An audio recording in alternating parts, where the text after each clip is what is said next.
स्वागत है आप सभी का आपके अपने YouTube चैनल ग्लोबल परीक्षा पर। आज हम देखने वाले हैं हिंदी का अभ्यास प्रश्न नंबर 8। तो आइए शुरू करते हैं बिना देरी के। जो भी हमारे YouTube चैनल पर नए हैं वो चैनल को सब्सक्राइब कर लें और अगर आपको वीडियो अच्छी लगती है तो अपने दोस्तों के साथ जरूर शेयर करें। आज का पहला प्रश्न है हमारा कि राम को रूप निहारती जानकी कंकन के नग की परिछाई। उपयुक्त पंक्ति में कौन सा रस है? यहाँ पर हमें रस बताना। हास्य रस, करुण रस, शांत रस या श्रृंगार रस। अब देखिए राम का रूप निहार रही हैं जानकी। जानकी का मतलब सीता जी किस चीज में? अपने कंगन के नग की परछाई में। अब इन पंक्ति के अर्थ से हमें ये पता चला कि यहाँ पर कोई हंसी की बात नहीं की जा रही, अर्थात हास्य रस नहीं है। कोई दुख की बात भी नहीं की जा रही, अर्थात करुण रस भी नहीं है। कोई ईश्वरीय भक्ति की बात नहीं की जा रही, यानी शांत रस भी नहीं है। यहाँ पर प्रेम की बात की जा रही है। राम के रूप को निहार रही हैं सीता जी, तो श्रृंगार रस। एसआई की परीक्षा है, डीप भी जा सकता है, तो यहाँ पर डीप यहाँ तक जा सकता है कि श्रृंगार रस के उपभेद में से पूछ सकता है। तो श्रृंगार रस के दो उपभेद होते हैं। एक है संयोग श्रृंगार रस, संयोग श्रृंगार रस, और दूसरा है वियोग श्रृंगार रस। अंतर इसमें यह है संयोग और वियोग में, जब नायक और नायिका आमने सामने हो, पास पास हो और प्रेम की बात की जा रही हो, यह एक दूसरे के रूप सौंदर्य की बात की जा रही हो, यानी उसकी सुंदरता का वर्णन किया जा रहा हो, तब संयोग श्रृंगार रस होगा। और जब नायक नायिका दूर हो, अर्थात विरह की स्थिति में हो, कोई एक विदेश में हो, तो वहां पर वियोग श्रृंगार रस होगा। यानी दूर होने पर जब प्रेम जताया जा रहा हो तो वहां पर वियोग श्रृंगार रस होगा। अब यहाँ पर अगर संयोग और वियोग ऑप्शन में होते तब हमें क्या लगाना है? तो हमें यहाँ पर ये दिख रहा है कि राम के सामने ही सीता जी बैठी हैं और वो अपने कंगन के नगमन की परछाई को देखकर निहार रही हैं। तो कौन सा हो जाएगा? संयोग श्रृंगार रस हो जाएगा कि आमने सामने ही है, पास पास में ही है। श्रृंगार रस को रस राज, ये भी याद रख लेंगे, रस राज या सर्वश्रेष्ठ रस भी कहा जाता है। इसे रसराज या सर्वश्रेष्ठ रस भी कहा जाता। और इसकी वर्तनी पर भी ध्यान देंगे, इसकी वर्तनी भी पूछता है। ये इसकी वर्तनी बिल्कुल ठीक है, श्रृंगार इस तरह से ही लिखा जाता है। श्रृंगार रस के स्थायी भाव की बात करें तो रति होता है इसका स्थायी भाव। चाहे संयोग श्रृंगार रस दे के पूछे, चाहे वियोग श्रृंगार रस दे के पूछे, स्थायी भाव रति ही रहेगा। के लिए किस कारक का चिन्ह है? संप्रदान, अपदान, कर्म या संबंध। बात करें देखिए कारक चिन्ह की, तो कारक चिन्ह को परसर्ग या विभक्ति भी कहते हैं। कारक चिन्ह को परसर्ग भी कहते हैं और विभक्ति भी कहते हैं। और सर्वमत के अनुसार जो कारक चिन्ह है इनकी संख्या 8 होती है, ये भी याद रखेंगे। जैसे कर्ता कारक चिन्ह का जो कारक चिन्ह होता है कर्ता का, वो न होता है। कर्ता ने कर्म को करल से या के द्वारा संप्रदान के लिए। तो इस तरह से हम याद रखेंगे 8 के 8 कारक चिन्ह। तो संप्रदान के लिए, तो के लिए किस कारक का चिन्ह है? संप्रदान का है। अगला प्रश्न है, निम्नलिखित में से किस अलंकार में शब्द का प्रयोग एक ही बार किया जाता है पर उसके एक से अधिक अर्थ निकलते हैं? यानी पंक्ति में आपको शब्द एक ही बार मिलेगा लेकिन उसके अर्थ एक से अधिक बार होंगे। श्लेष अलंकार, यमक अलंकार, उपमा अलंकार, रूपक अलंकार। तो यहाँ पर अर्थ है श्लेष अलंकार। इसमें पंक्ति में शब्द तो एक बार होगा लेकिन उसके अर्थ एक से अधिक होंगे। किस प्रकार से? तो देखिए यहाँ पर उदाहरण देख लेते हैं। उदाहरण है मंगन को देख पट देत बार बार है। मंगन यानी मांगने वाला, मांगने वाला को देखकर, पट, पट के दो अर्थ यहाँ पर हैं। एक है देखिए वस्त्र और दूसरा अर्थ होता है इसका दरवाजा। पट बंद कर दो यानी दरवाजा। तो यहाँ पर यही कह रहा है कि शब्द एक बार प्रयोग में आएगा लेकिन उसका अर्थ जो होगा एक से अधिक होगा। तो यहाँ पर देखिए एक बार हम इसका अर्थ वस्त्र में लेंगे, एक बार इसका अर्थ दरवाजे में लेंगे कि मांगने वाले को देखकर वो बार बार क्या करता है? वस्त्र दे देता है उसको। और दूसरा अर्थ यह है इसका कि मांगने वाले को देखकर बार बार अपना दरवाजा बंद कर लेता है। तो यही बात इसमें की जा रही है। ठीक। अगला प्रश्न है, नीचे दी गई तालिका में अशुद्ध मेल कौन सा है? का, अघोष, अल्पराड़, महाप्राण। देखिए यहाँ पर हमने आपको दूसरे टेस्ट में शायद उच्चार स्थान के आधार पर कौन सा है कि कंठ है, तालु है, मूर्धा है, ओष्ठ है, नो के नो चार स्थान दूसरे टेस्ट में आपको कराए हैं। तो अघोष और अल्पराड़ की बात करें तो यहाँ पर देखिए अघोष और घोष, घोष को हम सघोष भी कह सकते हैं। अल्पप्राण और महाप्राण, और ये जो है उच्चार स्थान ये आप दूसरे टेस्ट में देख लें, ठीक। महाप्राण। अघोष में मैं कई बार आपको बता चुका हूँ, इसमें हम 12 सा से याद रखेंगे कि इसमें कौन आता है। इसमें 12 सा, 12 सा का मतलब देखिए, सा का मतलब यहाँ पर तीनों सा, शा, सा और सा, तीनों सा। और 12 का मतलब है कि प्रत्येक वर्ग का पहला वर्ण और प्रत्येक वर्ग का दूसरा वर्ण। वर्गीय व्यंजन आप जानते हैं, का, खा, गा, घा, ड़ा, इस तरह से। तो और जैसे चा, छा, तो प्रत्येक वर्ग ये है पहले नाम से इनका वर्ग के नाम पर, का वर्ग, चा वर्ग, टा वर्ग, ता वर्ग। तो प्रत्येक वर्ग का यह है पहला वर्ण, यह है दूसरा वर्ण, यह है तीसरा वर्ण, यह है चौथा, यह है पांचवा वर्ण, इस तरह से होते हैं। तो यहाँ पर एक का मतलब है पहला वर्ण प्रत्येक वर्ग का, और प्रत्येक वर्ग का दूसरा वर्ण, और सा का मतलब तीनों सा। तो अघोष में आ जाएंगे। घोष का मतलब होता है कंपन, यानी जब हम वर्णों का उच्चारण करते हैं तो अगर कंपन होता है तो वह घोष या सघोष में आएंगे, और कंपन नहीं होता तो अघोष। आ का मतलब होता है नहीं, जिसमें कंपन नहीं होता अघोष में आएंगे। तो इसमें कौन सा आएंगे? पहला दूसरा इसमें चले गए तो इसमें आ जाएंगे तीसरा, चौथा और पांचवा, इसके बाद अंतस्थ, अंतस्थ आ जाएंगे इसमें। और शा सा सा ऊष्म व्यंजन में से इसमें चले गए तो हा इसमें आ जाएगा, और आल स्वर इसमें आएंगे, आल स्वर। तो ये हो गए हमारे घोष सघोष। अल्पप्राण महाप्राण की बात करें तो महाप्राण में आप याद रखेंगे दूसरा, चौथा और ऊष्म व्यंजन आते हैं इसमें, और विसर्ग आता है ये वाला विसर्ग। अब महाप्राण में कौन सा हो जाए, दो चार इसमें चले गए तो एक तीन पांच इसमें चले जाएंगे, अंतस्थ इसमें आ जाएगा, और स्वर इसमें आ जाएंगे। अब स्वर जो है ये 11 स्वर हैं। विसर्ग यहाँ पर चला गया तो यहाँ पर कौन सा बचा, अनुस्वार बचा, अनुस्वार ये वाला होता है अनुस्वार। तो यहाँ से देख लें भाई का क्या है, तो का पहला है, अघोष है, तो सही बात है अघोष है। अल्पप्राण है, अल्पप्राण में देख लो पहला, हाँ अल्पप्राण में है, ये भी सही है। और कंठ में है, तो का जो है कंठ है, ये बिल्कुल सही है। ये जो चार स्थान है दूसरे टेस्ट में मैंने आपको बताए हैं, नो के नो। अब यहाँ पर बताऊंगा तो वीडियो थोड़ी लंबी हो जाएगी। छा की बात करें, अघोष है तो चा छा, छा दूसरा है भाई, अघोष है बिल्कुल सही है, दूसरा अघोष है। महाप्राण दूसरा है, बिल्कुल सही है, दूसरा महाप्राण में है। तालु है तो चा छा ये जो आते हैं तालु वर्ग में आते हैं, बिल्कुल सही है, तीनों के तीनों। अघोष है, महाप्राण है, तालु है।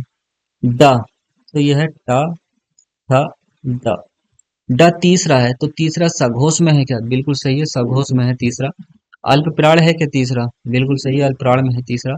मूर्धा जो टाठा डाढ़ा आते हैं ये मूर्धा में आते हैं, ये भी सही है, तो ये भी तीनों हमारे सही हो।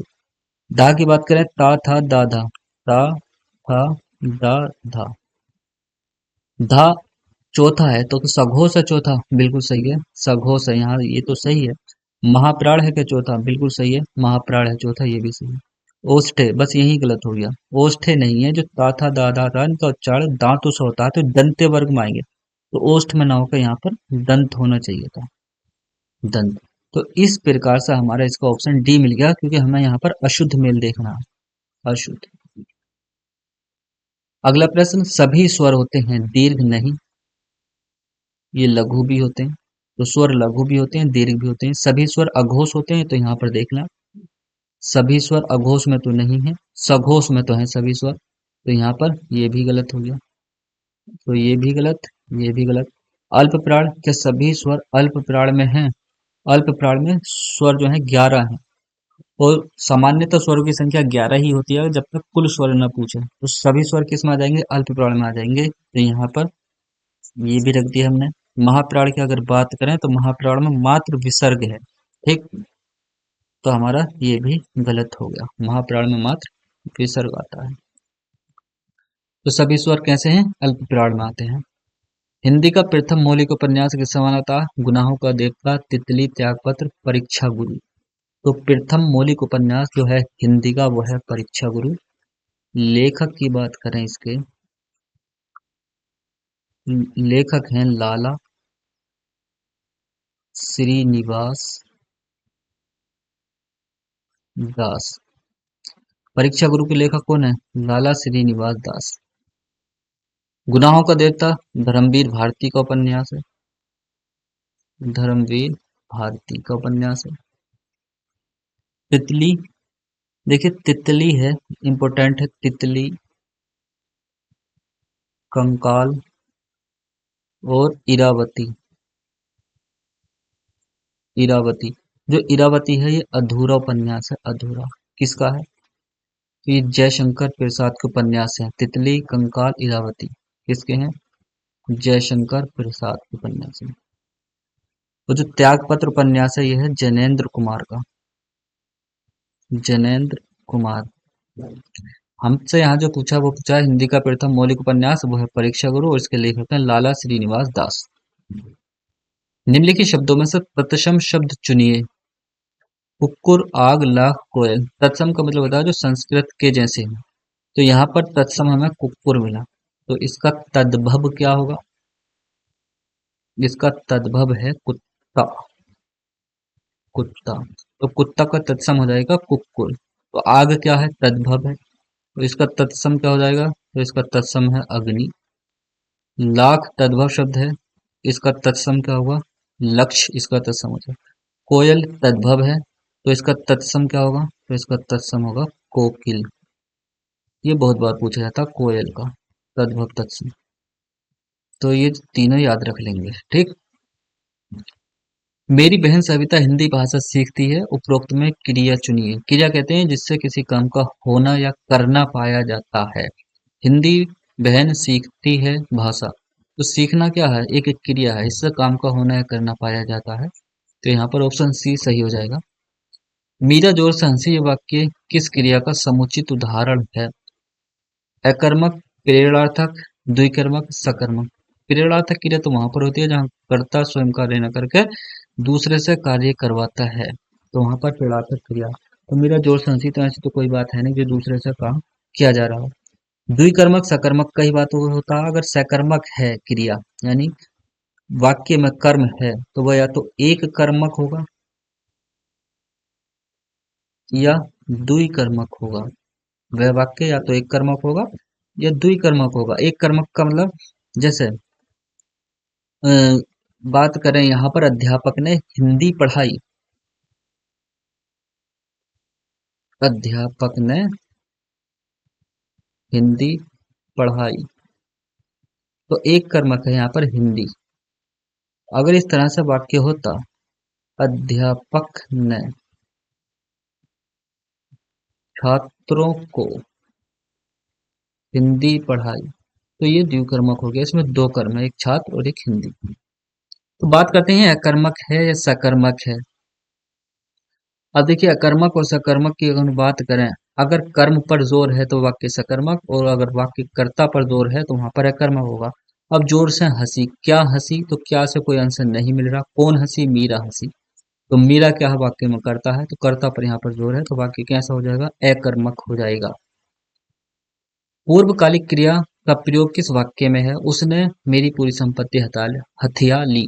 मैंने नौकर से पूरे घर की सफाई करवाई। वह खाना खाकर सो गया। सुरेश ने एक महल बनवाया। पूर्वकालिक क्रिया, इसमें कर्ता एक काम को करने के बाद दूसरा काम करता है, तो जो पहला वाला काम होता है उसे हम पूर्वकालिक क्रिया कहते हैं। पहचान, पहचान की बात है कि इसमें धातु में कर लगा हुआ आपको मिलेगा। दो काम होंगे, एक काम को करके दूसरा काम को करेगा करता, तो पहली वाली पूर्वकालिक क्रिया होगी।